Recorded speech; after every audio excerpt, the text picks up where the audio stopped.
With just hours to go before the Finance Minister Enoch Godongwana takes to the podium for the third time after two failed attempts at tabling the budget, the Financial and Fiscal Commission foresees two scenarios emanating from what's anticipated to be a final budget for the 2025-2026 year. We are hoping that we don't get to budget 4.0.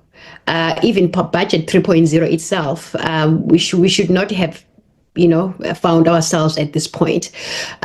Should we get to budget 4.0, it will mean that the GNU essentially is unable to come up with a budget that is consultative, that is acceptable to all parties, and that is amenable to all interests of society. So it will mean also that there's a loss of confidence in the South African economy and its leadership as well. So we are hoping that budget 3.0 will go ahead, but we also foresee that it will not be easy because now there's going to be political contestation. The Parliamentary Budget Office, whose role is to provide expert analysis on fiscal and economic matters, particularly concerning the national budget, says Parliament has the power to avoid Budget 4.0. Professor Dumisani Yankees, who is the director of the Parliamentary Budget Office, says he's confident and comfortable that the budget will go ahead. We have to recognize and be honest, it's a very tight time. It's a very constricted time compared to normally how we do it. And I feel it is regardless of being tight, but there's still more time to allow it, which means there's to be more pressure to ensure that all the processes are followed, particularly around consultation with various stakeholders, public participation, and I'm quite happy and confident because I saw the Parliament's program in line with dealing with this budget.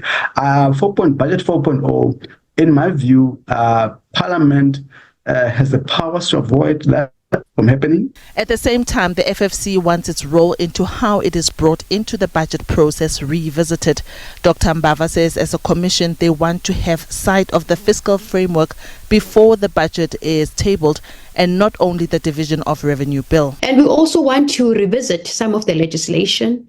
For instance, the Intergovernmental Fiscal Relations Act, which is essentially the Ministers' Act.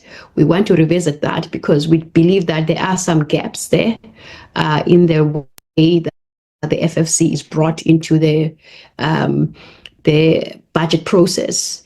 Because, for instance, in terms of the Constitution, which is the preeminent guide of what the role of the FFC is. The Constitution requires the FFC to look at all financial and fiscal matters and to also look at issues that affect the national interest, look at issues that affect the national debt.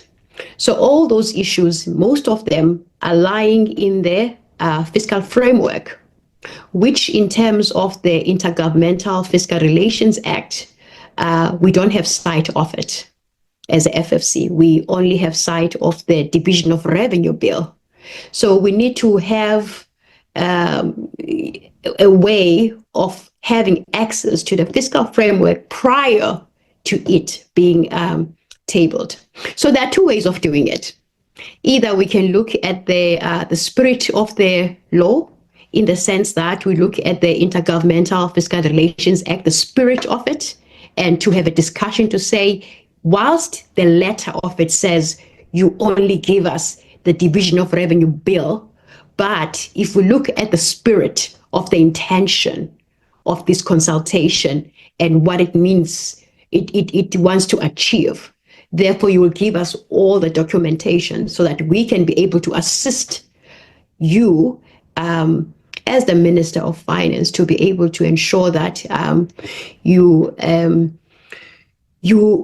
present a budget that is constitutionally astute, a budget that speaks to cooperative governance, and a budget also that has been subject to independent scrutiny. The budget will be presented in Parliament on Wednesday.